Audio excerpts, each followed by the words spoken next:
pupunta? Japan po. Japan? Asan visa mo? Wala po. Anong wala? Pupunta ka Japan, walang visa? Uwi! Offload! Punta ka ng Japan, wala kang visa? Ano yung kubaw? Umuwi ka! Mag-Tokyo-Tokyo ka! Saan punta? Hong Kong po. Hong Kong? Anong gagawin nyo? Mag-Disneyland po kami. Disneyland. Ba't isa lang yung ticket mo? Ma'am, kandong ko na lang anak ko. Anong kakandongin? Hindi ganun. Ano sa jeep? Hindi, offload. Ma'am, kailangan niyo ba passport?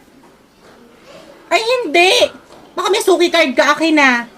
Hello po. Todo outfit Saan pupunta? Singapore po. Ba't naka-winter coat ka? Baka po lamigin ako eh. Walang winter sa Singapore. Mas mainit pa doon kaysa sa Pilipinas. Offload. Ma'am, excuse me, may problema po. Bakit? Ano Expired problema? na kasi passport ko eh. Expired na. Bakit magta-travel ka pa? Hindi mo inuna magpa-renew. Pwede na yan, ma'am. Wala pang 2 weeks. Anong pwede na yan? Wala pang 2 weeks. Hindi. Ano to, corned beef? Tigilan. Offload.